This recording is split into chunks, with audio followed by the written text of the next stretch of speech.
Bom dia, graça e paz. Tati manda um beijo para todo mundo. Tá? Aliás, a gente já falou sobre isso aqui, mas agora que vai ter o curso de obreiros presencial de novo, sabe que a gente se conheceu, né? O pastor João e eu. O Serginho também, né? Que foi ungido pastor uma semana atrás, entre outros irmãos. A gente se conheceu no curso de obreiros e eu conheci a Tati lá. Até uma vez o pastor João até pegou esse gancho para explicar para os irmãos que quem está encalhado, tá, pode saber que a gente lá é um lugar que inclusive pode gerar casamentos. Aliás, se eu não me engano, eu conheci a Tati no curso de obreiros, a gente se casou, acho que no começo do seminário, e a gente terminou o seminário com ela grávida do Pedro, que está com 18 anos agora. O tempo passou, né? Precisa me hidratar um pouquinho. Já explico por quê.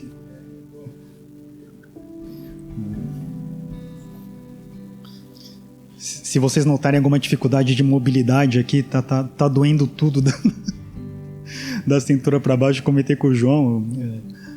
Tem uma certa idade que eu acho que não convém mais querer fazer esporte com um pouco mais de intensidade. É verdade, eu ainda sou jovem, mas... Não, fui pra uma corrida. Foi bem mais leve, mas mesmo assim, pra minha condição. Eu achei que eu estava preparado, mas eu terminei com tudo doendo aqui. Obrigado pela dica de ficar sentadinho ali. Duro foi que estava dando vontade de continuar lá. Não, mas é bom. É sempre bom tá aqui com os irmãos. Então, tá passando já. Tem uma unção de saúde, né, que vai fortalecer a gente em nome de Jesus. Mas é bom, ao mesmo tempo, né, ainda bem que o Senhor dá graça para que a gente também se movimente um pouquinho. Eu estava precisando de uns tempos atrás. Eu até comentei numa outra mensagem aqui com os irmãos, né, que muita gente pergunta por que eu emagreci, né? Foi mais ou menos por isso. Tá? Comecei a me mexer um pouco, estava precisando mesmo. Mas, de novo, como sempre, um prazer estar aqui com os irmãos. E eu fico particularmente feliz hoje porque é uma oportunidade da gente fechar um assunto que eu acabei dividindo, né, em duas outras mensagens. Eu sei que são assuntos assim, que se complementam, né, nessas mesmas mensagens, mas eu creio também que quem não pôde acompanhar alguma coisa, assim, não é algo que a gente não possa, né, explorar dependendo daquilo que falou antes. E até porque é um assunto que eu costumo compartilhar, acho que até falei aqui da outra vez, que para mim é um assunto inesgotável. Assim, eu tenho sentido muito no coração de compartilhar com os irmãos mais sobre quem é o Senhor Jesus Cristo, como ele se revela na palavra, né? E até, eu sempre falo a mesma coisa, mas assim, eu creio que tem 39 livros no Antigo Testamento e 27 no Novo Testamento onde o Senhor Jesus ele é revelado. Mas eu acho que o próprio Senhor deixou assim o grande finale, né, dessa revelação profunda justamente no último livro da Bíblia, que curiosamente se chama Revelação, que é Apocalipse, né? O significado de Apocalipse é revelação. Assim, é impressionante como, assim, nos 3 primeiros capítulos, se eu não me engano, tem mais de 30 aspectos assim do Senhor Jesus que a gente pode encontrar ali, assim, bem explicados, bem apresentados, né, no livro de Apocalipse, e continua depois nos outros capítulos também. E aí, só retomando um pouquinho, né, nas 2 outras oportunidades, começa a terceira, né, a gente falou sobre como o Senhor se apresenta para as cartas que ele envia para as igrejas da Ásia Menor. Lembrando que lá no capítulo 1, o próprio João ele destina esse livro às igrejas da Ásia Menor, que são 7 igrejas que ficam na região asiática da Turquia, em geral cidades importantes, igrejas importantes ali que tinham influência na região. E assim, o Senhor Jesus fala várias coisas para essas igrejas, né? A gente começou falando daquelas que sofriam algumas dificuldades, né? Que eram igrejas que até estavam em cidades importantes e prósperas, mas as igrejas sofriam perseguição, mas o Senhor ele só faz elogios para essas igrejas, né? Que são as igrejas de Esmirna e de Filadélfia, né? Para Esmirna ele fala que ele é aquele que é o primeiro e o último, que morreu e tornou a viver. Para Filadélfia ele fala que ele é o santo e verdadeiro, que tem a chave de Davi, o que ele abre ninguém pode fechar, o que ele fecha ninguém pode abrir. E aí na segunda da última vez que a gente esteve aqui junto, a gente compartilhou sobre outras 3 igrejas que o Senhor tinha aspectos para reforçar, né, até para elogiar no procedimento deles, mas tinha alguns toques ali que tinham situações a melhorar, né, que são as igrejas de Éfeso, de Pérgamo e de Tiatira, né. Lembra, para Éfeso, a primeira igreja, inclusive, ele fala de novo um dos termos que ele passa ali para Éfeso nas igrejas que a gente vai falar hoje. E aí ele comenta que ele é aquele que tem as 7 estrelas em sua mão direita e anda entre os 7 candelabros de ouro, né, que é a visão que João teve do Senhor ali no começo do livro de Apocalipse. Isso para Éfeso. Para Pérgamo, ele fala que é aquele que tem a espada afiada de 2 gumes, que também aparece no capítulo 1 de Apocalipse. E para Tiatira ele fala algo muito bacana. Ele fala que são as palavras do Filho de Deus, que tem os olhos como chama de fogo e os pés como bronze reluzente, que também são aspectos que aparecem, que João enxerga na figura do Senhor Jesus, quando ele é muito impactado ali ao ver ele no capítulo 1 de Apocalipse. E hoje, então, tem 2 igrejas que estão lá no capítulo 3 de Apocalipse. Pode ser meio assustador, mas a gente deixou para o final justamente as igrejas que não receberam elogios e só receberam motivos de correção. Agora, ao mesmo tempo, assim, me impressiona que eu realmente creio que não seja por acaso que o Senhor ele usa aspectos muito fortes para se apresentar a essas igrejas. E eu creio que era até para reforçar realmente o tanto que ele as ama, e que, assim, aquelas palavras, ainda que não fossem fáceis de se ouvir, né, era importante se estavam vindo de alguém que realmente queria o bem do povo de Deus, alguém que ama profundamente aquelas igrejas. Essas igrejas são as igrejas de Sardes, que das 7 igrejas é a 5ª delas. A gente pula de Filadélfia, que está no capítulo 3 também, e depois vai para Laodiceia, que talvez seja uma das cartas mais conhecidas e mais citadas, né, entre as que costumam ser mencionadas dessas ali do Apocalipse. Perdão. Começando com Sardes, como as demais cidades, assim, era uma cidade muito importante, era a capital de uma região chamada Lídia, e ela era conhecida como um centro financeiro e que tinha muita riqueza. Parece que tinha um vale ali na região que tinha ouro. Então, assim, eles realmente conseguiram prosperar muito, né, em termos monetários. E também era um lugar que tinha muita idolatria. Uma curiosidade, o 4º maior templo de Ártemis, que é Diana, lembra da Diana dos Efésios ali? Que, se não me engano, em Éfeso tinha o maior templo de Diana, mas tinham outros também ali na região, eles cultuavam muito esses deuses. E o 4º maior ficava ali em Sardes. E além de ser uma igreja, ou uma cidade rica, e a igreja também, pelo visto, tinha seus recursos, aquela cidade ela era conhecida por ser uma fortaleza militar. Ela tinha a topografia dela, assim, tinha um penhasco que tornava ela quase um lugar assim... Perdão? Era quase um forte mesmo, assim. Era uma fortaleza quase intransponível mesmo, né?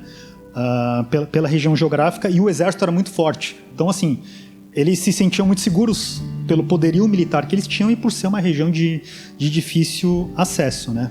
Eu acho curioso, né, como são as coisas e como é a visão do homem e a visão de Deus acerca, né, das coisas. Porque ali em Esmirna, em Filadélfia, Esmirna é muito forte, porque lembra, o termo que o Senhor usa para falar que ele fala assim, você é pobre, mas é rico. E assim, o termo que ele fala de pobreza parece que é um termo que se refere à extrema pobreza. Isso devia ser mais evidente porque aquela cidade, inclusive parece que uma das poucas que existe até os dias de hoje, ela era muito rica. Então a igreja, assim, tendo pobreza dentro dela, era mais evidente ainda a dificuldade que ela passava. Porque eles sofriam perseguição, deviam ter dificuldade de ter seus empregos ali, né, por conta de professar o cristianismo. Mas o Senhor fala, você é rico. Porque assim, ele sabia que aquilo que eles estavam sofrendo realmente estava gerando algo muito proveitoso para aquela igreja. Agora, para as igrejas que tinham uma condição aparentemente mais favorável, ele fala algumas coisas um pouco duras. E aí, assim, até a gente pode falar um pouquinho do começo da carta para Sardes. O Senhor ele começa se apresentando dessa maneira. Ele fala assim, ao anjo da igreja de Sardes, lembra, o anjo é líder, né, da igreja. É uma palavra que se refere a mensageiro, devia ser o bispo ali da região. Ele fala: o anjo da igreja em Sardes escreva: estas são as palavras daquele que tem os 7 Espíritos de Deus e as 7 estrelas, que ele repete aquilo que está lá para os Efésios, né? Ele fala assim: conheço as tuas obras, você tem fama de estar vivo, né? Imagina, tem dinheiro, fortaleza, poderio militar, mas está morto. Ele é tão simplesmente, ele fala isso para a igreja: você tem fama de estar vivo, mas está morto. Você acha que isso é vida? Isso não é vida. E aí realmente ele continua ali dando um pouco de puxão de orelha, mas é interessante assim o que ele fala no sentido e é o que a gente gostaria de explorar mais hoje, assim, de novo, como ele se apresenta. Ele fala que é aquele que tem, de novo, os 7 Espíritos de Deus e as 7 estrelas. A gente pode só pincelar um pouquinho sobre as 7 estrelas, que a gente já falou na carta para os Efésios, né, de novo, porque o próprio anjo que entrega, né, essa visão para João, né, que explica aquela revelação, ele explica para João isso. O João tem a visão, desculpa, o João explica para João tem a visão e o anjo que ele viu, tá? Esse anjo é um ser celestial, tá? Mas aí ele vai fazer menção a outros anjos. Ele falou o seguinte: as 7 estrelas que você viu são os anjos das 7 igrejas. Então ele estava fazendo uma referência realmente, de novo, aos líderes, que seriam os bispos daquelas 7 igrejas. Então ele apontando para aqueles que iam à frente mesmo desses ministérios, né, dessas igrejas que foram estabelecidas ali. E aí eu creio que é um recado muito importante. Assim, a gente, de novo, explorou lá atrás, mas vale a pena reforçar, né, dado que aparece de novo aqui, numa carta que o Senhor Jesus manda. Ele fala que ele tem esses anjos em sua mão. Então, quer dizer, quem colocou aquelas pessoas foi o próprio Senhor. E eu creio que aí tem um recado muito importante para a igreja como um todo, mas principalmente para aqueles que estão nessa posição. Eu creio que aqui o que ele está deixando muito claro é que, assim, se alguém acha que que é uma pessoa mais distinta do que as outras, ou que, assim, fez por merecer uma posição de proeminência dentro da igreja do Senhor, o Senhor está falando: não, vocês estão na minha mão. Quem foi colocado ali foi colocado tão simplesmente pela graça do Senhor. Realmente vai ter uma responsabilidade maior em função disso. Ele distribui os seus dons conforme a vontade dele, o Espírito faz isso, mas isso não faz ele mais valioso do que outro irmão, porque a mesma graça que a gente necessita para ser salvo, né, da condenação é a mesma graça que todos necessitam, né? Então, assim, eu acho que tem esse aspecto. E também outra coisa que eu acho importante é lembrar que, assim, aí pensando na igreja como um todo, como é importante reconhecer aqueles que o Senhor coloca em alguma posição, de novo, que tenha mais responsabilidade. Porque, concordando ou não, vamos lembrar que a palavra mesmo ensina que a gente, inclusive, interceda pelas autoridades em geral, porque nenhuma autoridade estabelecida que não seja pela vontade do Senhor. Isso quer dizer que a gente vai concordar totalmente? Não, a gente sabe que, assim, muitas vezes tem autoridades que são questionáveis, realmente, né?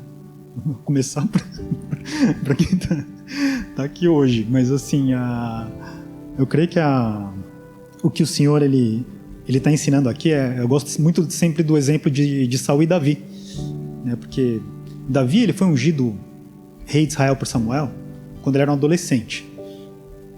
Eu já ouvi alguém comentar, assim, eu não consegui enxergar essa precisão na Bíblia, mas deve ter levado uns 18 anos entre o momento em que ele foi ungido rei como um adolescente até ele assumir o reinado de Israel. Ali em Hebron ainda, sem ter todas as tribos com ele, né? E depois ele foi para Jerusalém. Mas enfim, assim, Davi já sabia que ele tinha sido ungido rei de Israel. Ele teve a oportunidade de acabar com a vida de Saul, que estava perseguindo ele, lembra? 2 vezes. Assim, 2 vezes assim, claras. Teve até um dos um dos soldados de Davi falou assim: eu preciso de um golpe só. Ele falou: não, eu não vou levantar a mão contra o ungido de Deus, porque ele reconhece a autoridade que é maior. E eu creio que assim, realmente quando a gente ora, por exemplo, pelos governantes, por qualquer tipo, chefes na empresa, enfim, autoridades que o Senhor estabeleceu no nosso meio, e isso vale obviamente para as igrejas também, né? A gente está reconhecendo que Deus é Ele que determina, e Ele que permite tudo isso. Às vezes a gente não pode entender o propósito exato, mas é saudável, que eu creio que eu creio que seja muito saudável que a gente tenha esse coração de Davi, de entender que se o Senhor ungiu, não vou ser eu que vou, sei lá, desconsiderar aquilo que o Senhor fez. Ainda que Saul tenha dado vários motivos, inclusive o próprio Samuel já tinha falado para ele que o Senhor tinha rejeitado ele, mas ainda assim ele sabia que Davi sabia que ele ia alcançar aquela posição para a qual ele tinha sido ungido no momento determinado pelo Senhor. Então, de novo, as estrelas estão na mão do Senhor. Mas eu acho que mais forte ele falar aqui que é aquele que tem os 7 Espíritos de Deus. Creio, pode ter mais de uma interpretação, mas eu gosto muito da ideia de que isso seja uma referência direta ao próprio Espírito Santo. Não que sejam 7 Espíritos Santos. Sim, ele é um só. Eu gosto muito da analogia, até que... eu achei que o Marcelinho ia estar aqui hoje, está viajando, mas aí vale comentar com os irmãos. Não sei quem não teve a oportunidade de ver o Café com Deus, tá? De 2 semanas atrás, retrasado, recomendo fortemente. Muito bacana, e uma das coisas que ele falou lá, ele falou do fruto do Espírito, né?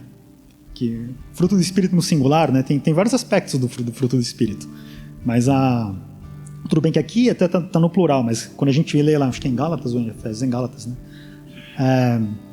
Paulo ele fala, mas o fruto do Espírito, de novo, no singular, e ele começa amor, alegria, paz, longanimidade, não lembro todos, mas o primeiro deles, eu creio que seja uma referência a tudo que aqui se refere ao fruto do Espírito, porque ele começa falando que é amor. Agora, todo o resto faz parte do que é a natureza do Senhor Jesus Cristo. Tudo é amor. Então, fruto, eu gosto de olhar dessa forma, é amor, e aí ele se manifesta, né, ali de diferentes maneiras. E eu creio que quando a gente fala aqui dos 7 Espíritos de Deus, também seja dessa maneira. E eu creio que uma referência muito legal para compartilhar sobre isso está lá. Eu até queria convidar os irmãos a abrir lá, que é um texto muito bacana, Isaías 11, versículo 2.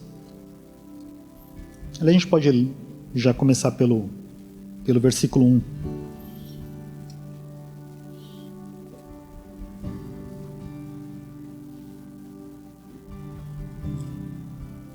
Tá pensando aqui agora, né? O Isaías escreveu sobre isso provavelmente uns 700, quase 800 anos antes de João, né? Ter essa revelação de Apocalipse. Então, aqui no versículo 1 diz: um ramo surgirá do tronco de Jessé. A gente sabe, Jessé é pai de Davi, da linhagem de Davi, veio o Senhor Jesus Cristo. E das suas raízes brotará um renovo. O Espírito do Senhor repousará sobre ele, o Espírito que dá sabedoria e entendimento, o Espírito que traz conselho e poder, o Espírito que dá conhecimento e temor do Senhor. Então, sobre o Senhor Jesus Cristo repousa tudo isso. Começa falando o Espírito do próprio Senhor. Por isso que eu acho uma analogia bacana assim, com o fruto do Espírito por isso. Assim, ele começa falando, é o Espírito do Senhor. E aí a gente acaba detalhando um pouquinho mais, né? Como que ele se manifesta.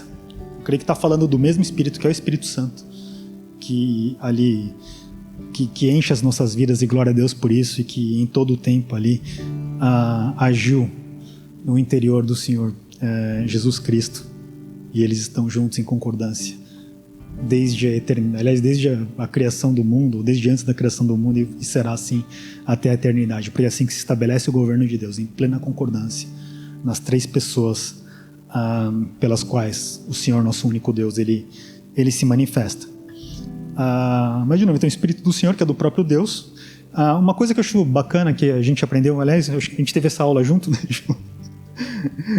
Eu acho que foi na aula de história da igreja, se não me engano, que a gente falou um pouquinho sobre cultura a gente aprendeu um pouquinho sobre cultura oriental e ocidental, né? A gente é muito influenciado pelo pensamento grego, né? Assim, pelo jeito até cartesiano, né? Assim, aquela coisa mais linear, sabe? Começo, meio e fim. Tem uma introdução ali,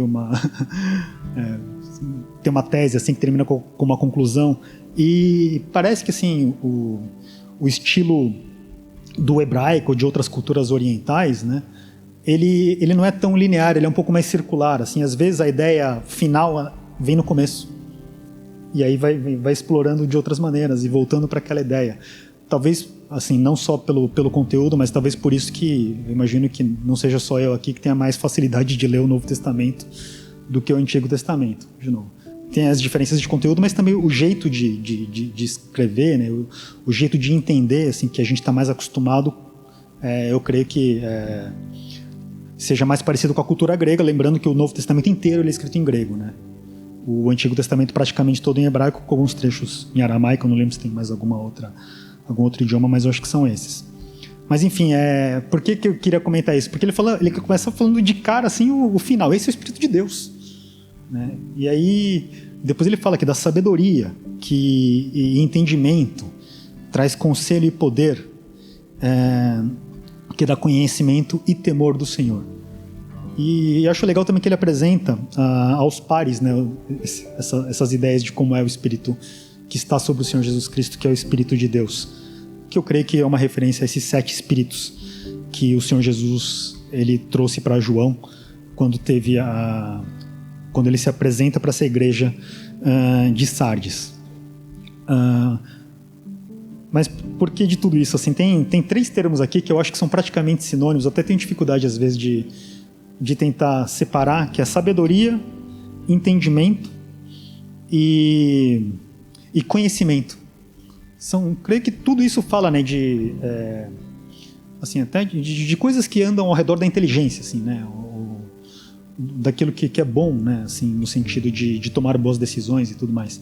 Mas, assim, eu creio que realmente adquirir conhecimento é bom, mas melhor do que adquirir conhecimento é ter entendimento ou discernimento, né, do que a gente faz com aquele conhecimento, e que esse entendimento das informações que teve, né, a partir do conhecimento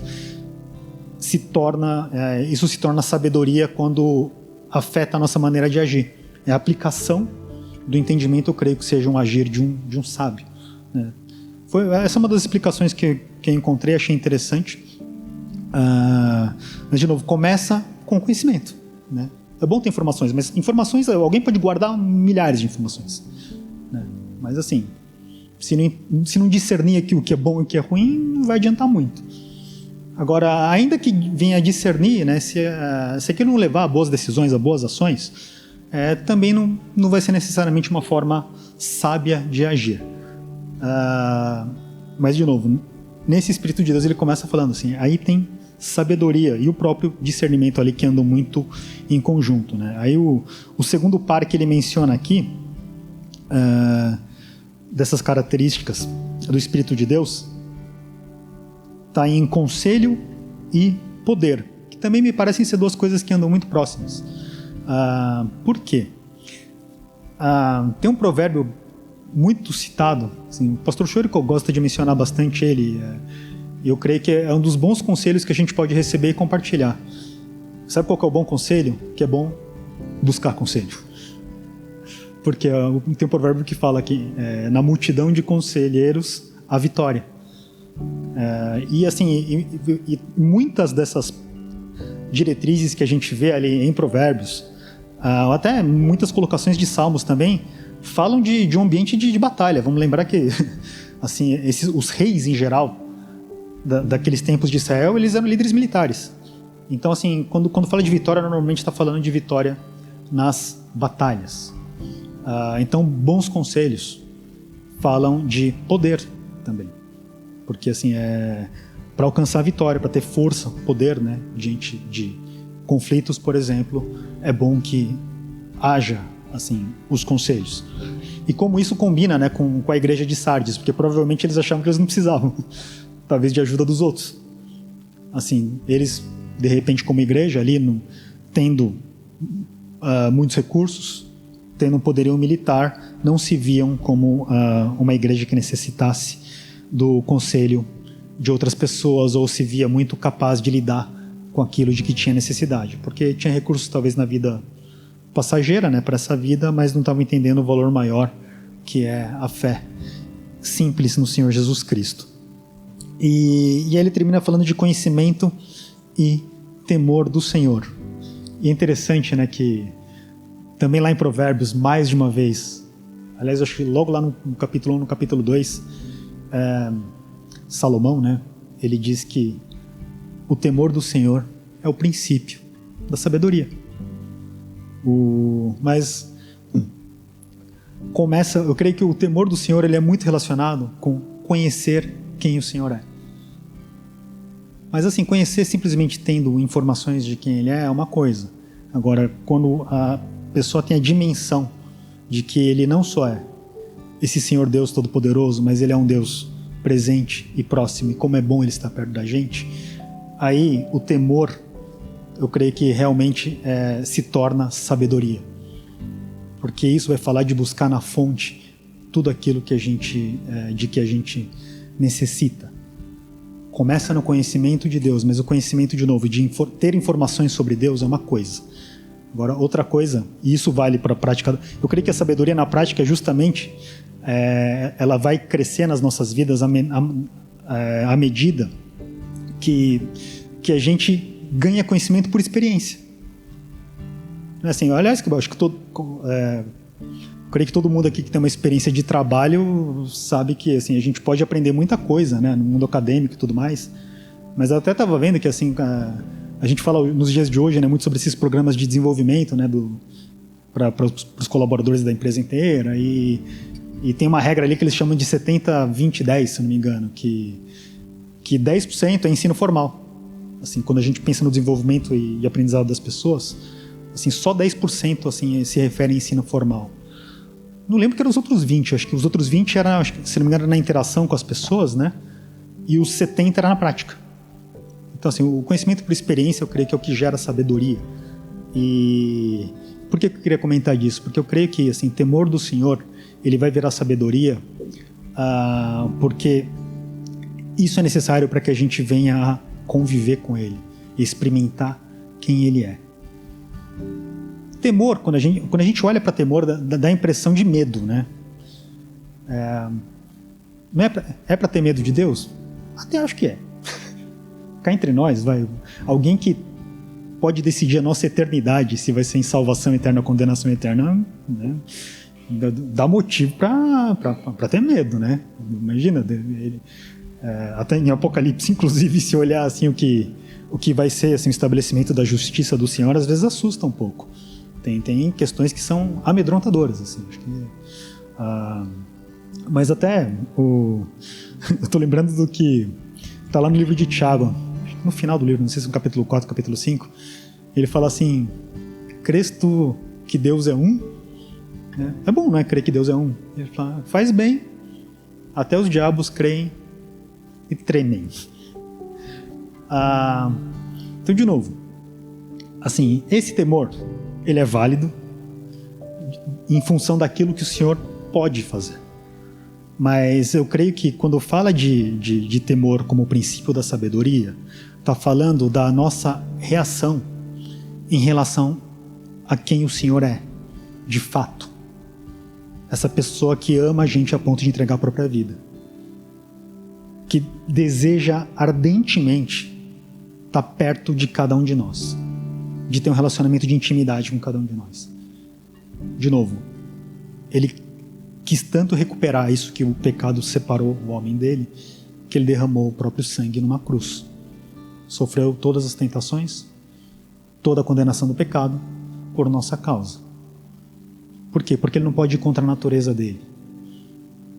O Senhor não pode ir contra a natureza santa que ele tem.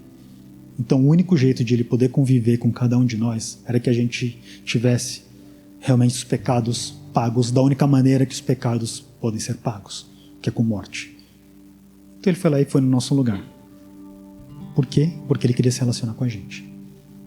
E aí, assim, eu creio que o entendimento de que esse Deus gosta tanto de ter a gente por perto e ele é tão aprazível quando a gente está ali em contato com ele, assim, o temor muda um pouco muda o sentido, eu digo, de ter medo do que ele pode castigar, mas é o medo de perder alguma coisa que seja muito preciosa.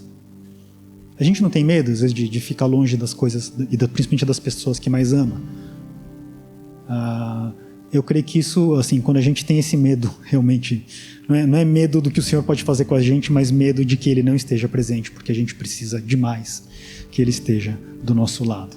Eu creio que esse é o temor, que realmente é um princípio da sabedoria.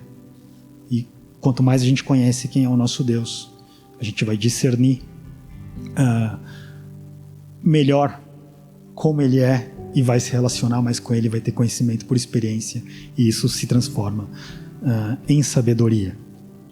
Então tudo isso eu creio que fala mesmo do Espírito Santo, que escolheu habitar no interior de cada um de nós. Então essa é a maneira como o Senhor Jesus ele se apresenta para a igreja de Sardes, e a gente vai para a última carta das 7 cartas que o Senhor Jesus manda para as igrejas da Ásia Menor, que é para a cidade de Laodiceia. Então lá, Laodiceia, de novo, como as outras cidades, também é um centro comercial, mas parece que lá era particularmente um centro financeiro, então tinha atividade bancária. E, curiosidade, tá? Produziam uma lã muito especial ali, e eles produziam colírio, né, que ajudava o tratamento para os olhos em geral. Um outro aspecto que eu acho que vale a pena mencionar é a região geográfica. Tá? Laodiceia ficava perto de 2 cidades importantes também. Colossos, lembra a carta de Paulo para os Colossenses? E uma outra cidade importante da região, que era Hierápolis. Tá? Colossos tinha uma característica interessante, que as águas de lá, parece que elas eram muito frescas assim.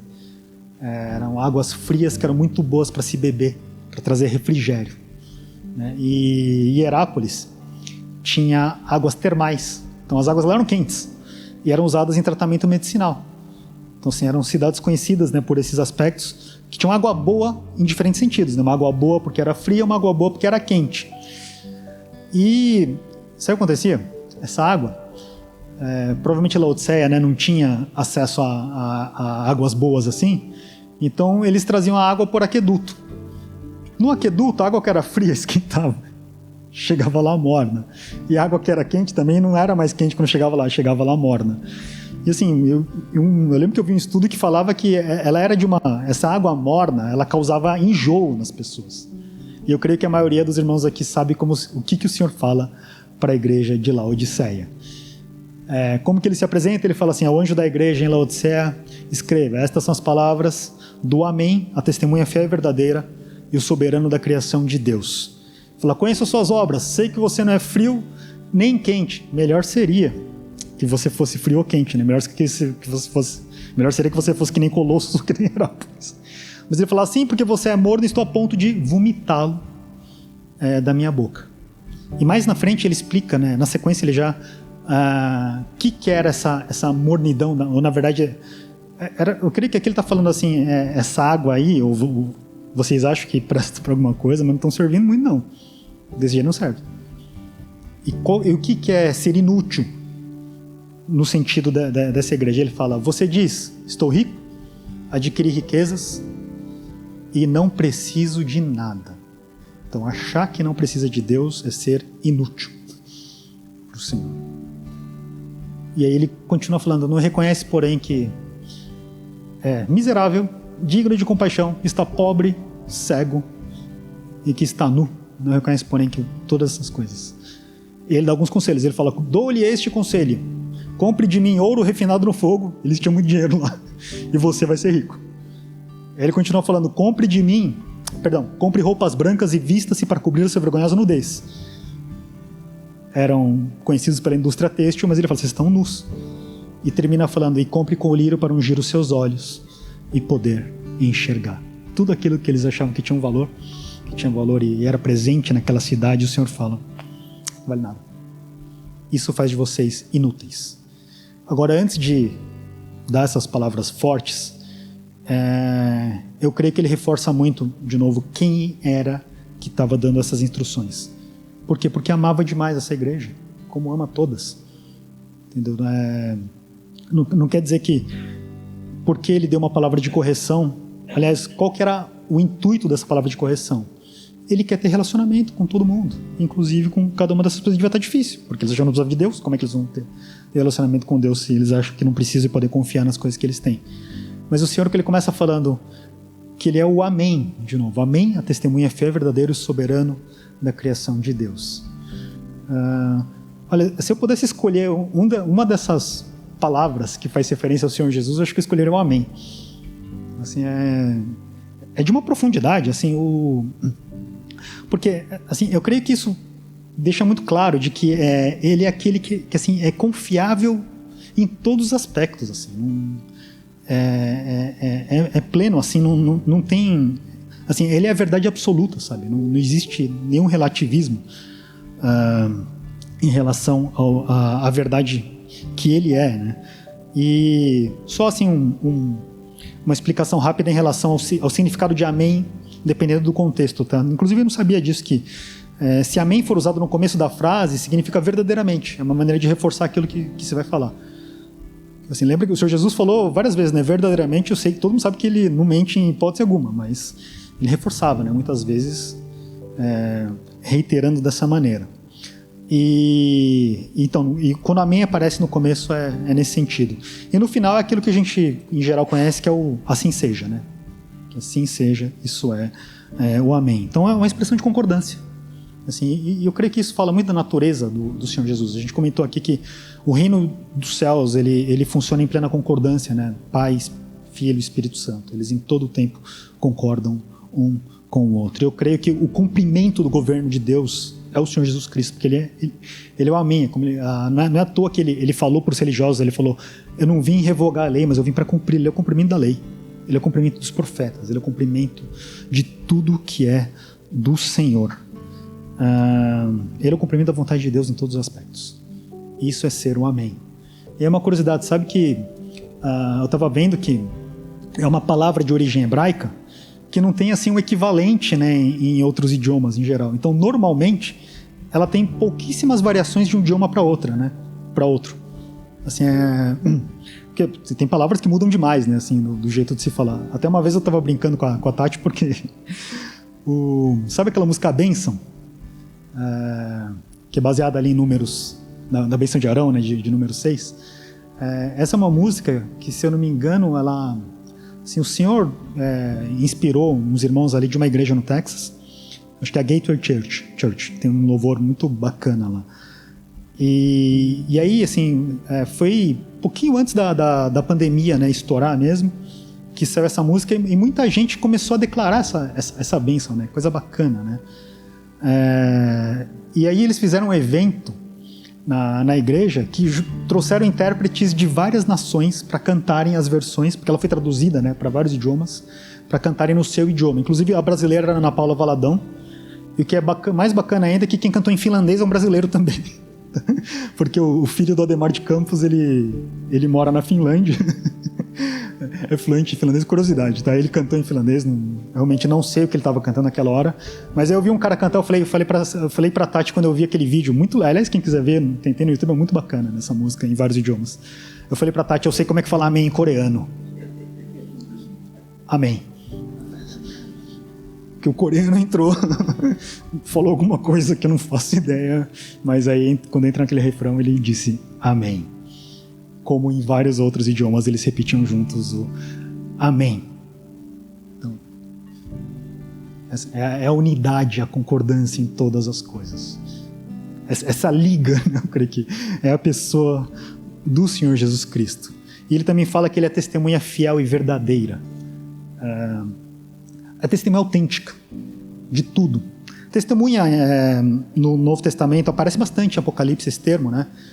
Outra curiosidade é que no original o termo mártir, que vale tanto para os mártires que realmente, né, sofrem e que é testemunha melhor do que essa, né, do que sofrer na pele realmente o que é declarar o Senhor Jesus, mas também tem um sentido legal, né, que é, por exemplo, aquele que diante de um juiz atesta algum fato, né, que é até hoje também, eu sei que a gente pensa no testemunho, quando a gente dá um testemunho, por exemplo, né, que a gente ouviu muito bacana hoje, inclusive, a gente está testando um fato, certo? Assim, e isso com uma validade legal. Isso tem muito esse sentido também quando fala de mártir. E aqui fala que o Senhor Jesus, ele é testemunha fiel e verdadeira. Eu creio que claro, de novo, a gente sabe que toda a verdade está no Senhor, mas assim, sabe o que faz dele testemunha? É o fato de que ele realmente experimentou e viveu todas as coisas. O Senhor Jesus, ele é desde a eternidade, ele é desde o princípio. Então, e ele é dos céus. O lugar dele é o mais alto céu, ali com anjos adorando ele, declarando quem ele é. Esse é o Senhor Jesus Cristo, para todo sempre. Mas esse mesmo Senhor, ele escolheu passar nessa terra tudo o que a gente passa. Tem um texto que fala que ele foi tentado em todas as coisas, está lá em Lucas. Aliás, se eu quero ler um texto aqui de Hebreus, eu bati o olho e vi o texto de cima, eu não pude deixar de verificar, e eu queria compartilhar o que fala nesse texto de Hebreus. Ele fala para que a gente entre, ali na presença do Senhor. Agora, por que de tudo isso? Era Hebreus 12, né? 14:6. Então acho que é o 14:5. Peraí. Só esqueci de anotar. Não, verdade. Perdão, 12, não tem 14. Perdão. 4.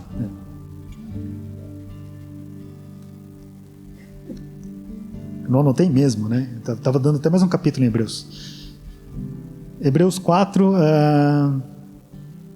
a gente tinha lido o 16, né?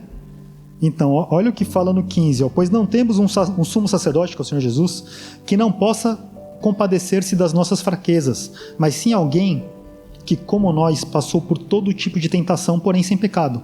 Assim, aproximemo-nos do trono do Senhor. Então, assim, esse nosso sumo sacerdote diante de Deus, quando ele intercede por nós, e no mesmo livro de Hebreus, não vamos abrir, mas quem quiser abrir lá no 7:25, fala que ele vive para sempre e intercede por nós. Não sei se os irmãos sabiam disso, o Senhor Jesus, ele está intercedendo por nós o tempo todo. Agora, quem que intercede por nós? Aquele que sabe o que a gente passa. Eu gosto de falar assim que ele tem moral, né?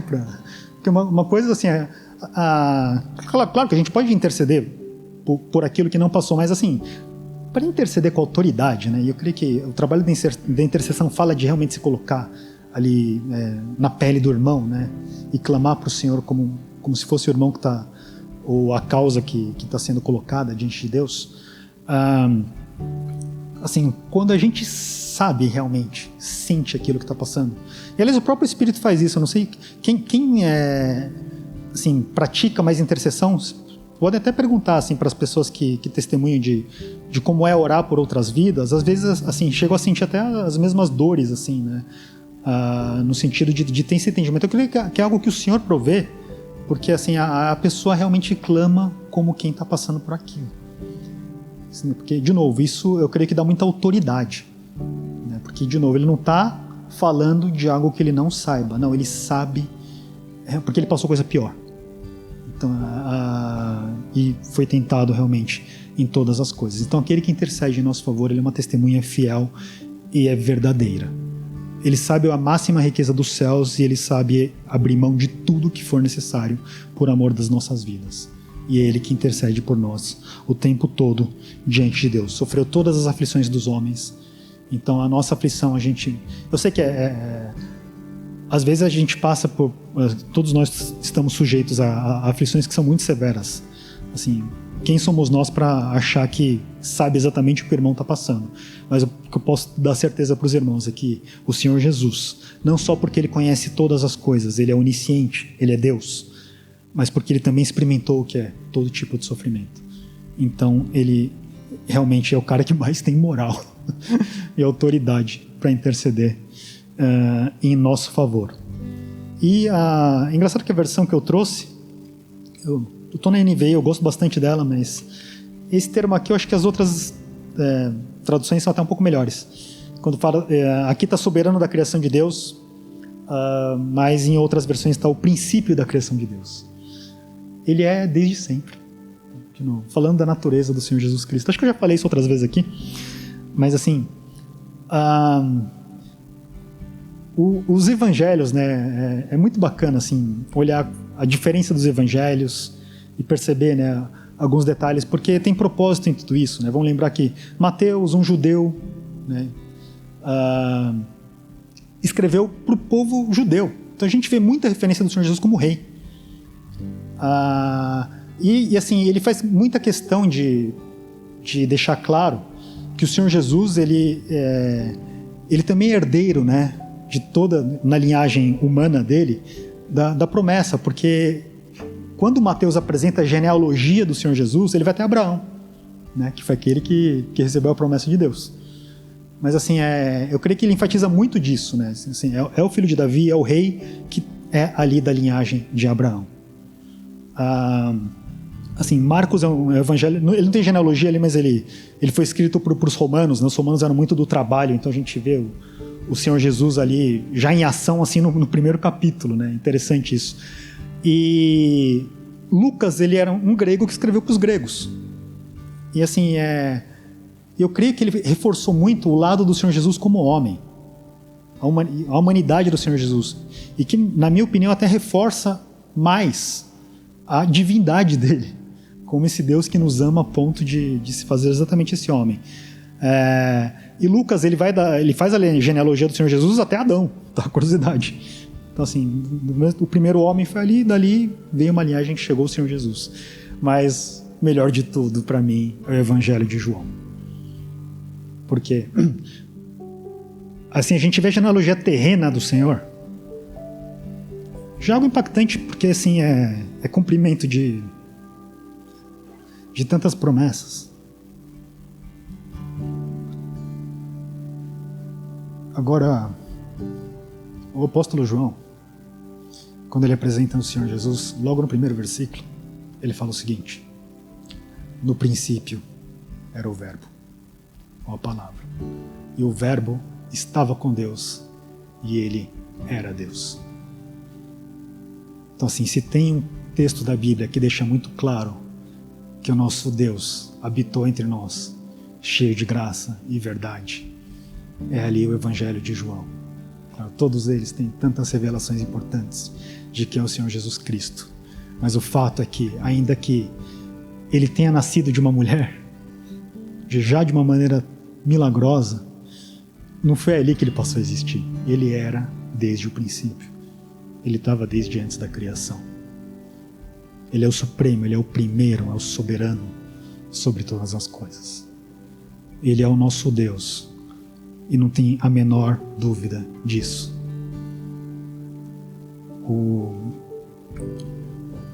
De novo, desde ele, ou seja, a obra dele, ela é sempre eterna.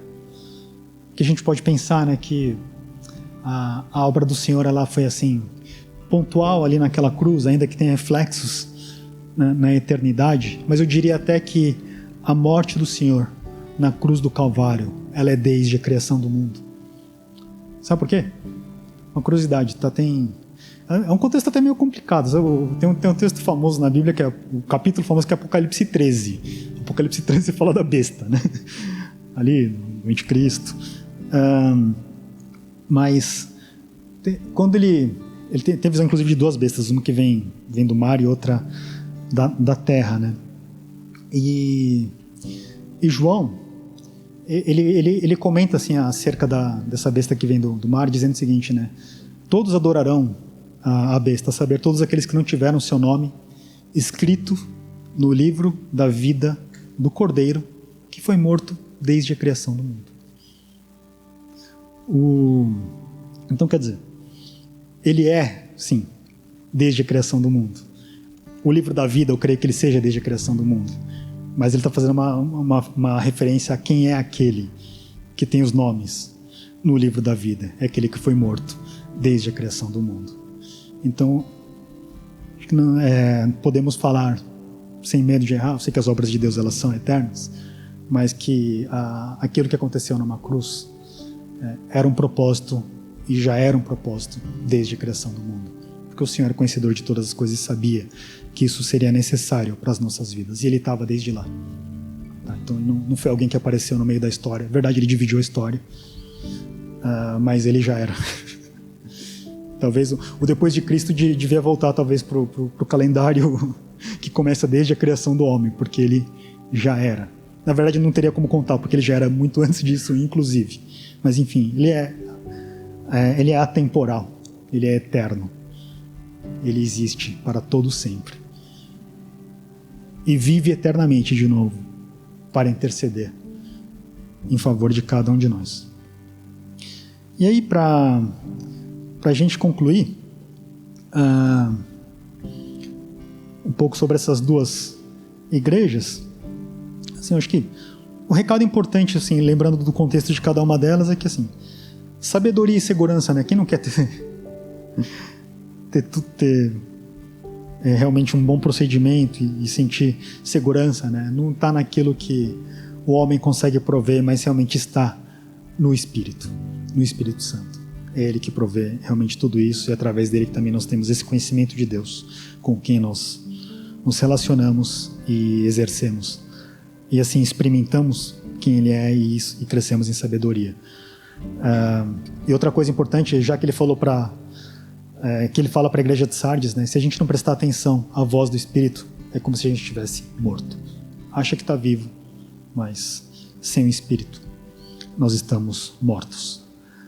E a conclusão que me vem aqui em relação à Laodiceia é que Jesus é tão simplesmente tudo de que nós precisamos.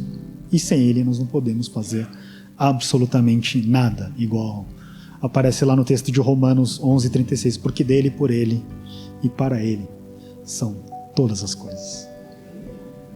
Ele é tudo e sem Ele realmente nós não temos absolutamente nada.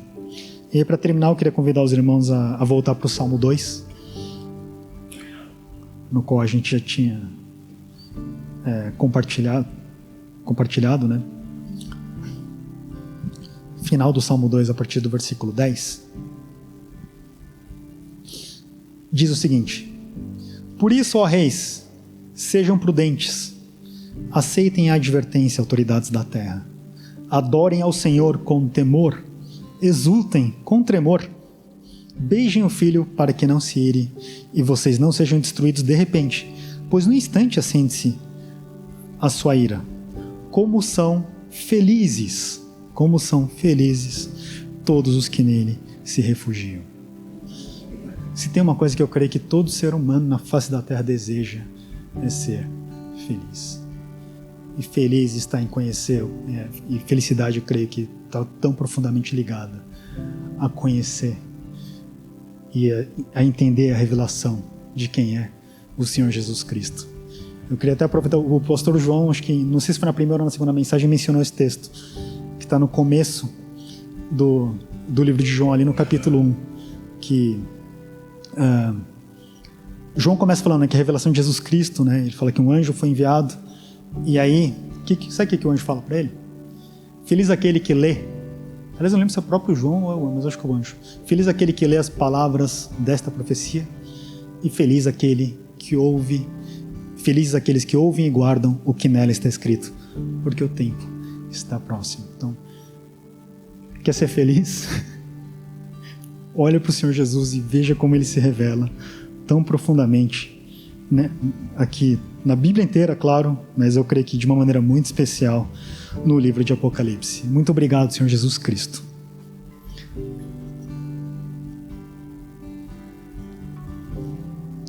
Senhor, a gente teria motivos dos mais diversos para louvar o Senhor em função do que o Senhor realizou em nosso favor, em função de o Senhor ter aberto mão da própria glória ali nos céus para habitar entre nós e servir a gente que não teria nenhum valor se não fosse pelo Senhor. Senhor, a sua mão ela é muito boa, ela realiza grandes coisas como o Senhor realizou em todo o tempo. Mas se tem um agradecimento que eu queria aqui junto com os irmãos elevar ao Senhor e agradecer por quem o Senhor é, pela sua essência, pelo seu coração, ó Deus, pelo seu amor que vai além de todo entendimento. Obrigado, Senhor Jesus Cristo. Obrigado, Senhor. O Senhor é aquele que tem as 7 estrelas em sua mão direita e anda entre os 7 candelabros de ouro. O Senhor é aquele que vive, aquele que esteve morto e tornou a viver e agora vive para todos sempre. Tem as chaves da morte e do inferno. O Senhor é aquele que tem a espada afiada de 2 gumes em sua boca. O Senhor é o Filho de Deus, com olhos como chama de fogo e pés como bronze reluzente. O Senhor tem os 7 Espíritos de Deus e as 7 estrelas em sua mão. O Senhor é santo e verdadeiro e tem a chave de Davi. O que o Senhor abre ninguém pode fechar, o que o Senhor fecha ninguém pode abrir. E obrigado porque o Senhor também é o Amém, a testemunha fiel e verdadeira e o princípio da criação de Deus. O Senhor é eterno, o Senhor é o nosso Deus. E ao Senhor realmente seja toda a glória e todo o louvor para todo sempre. Muito obrigado, Senhor. Amém.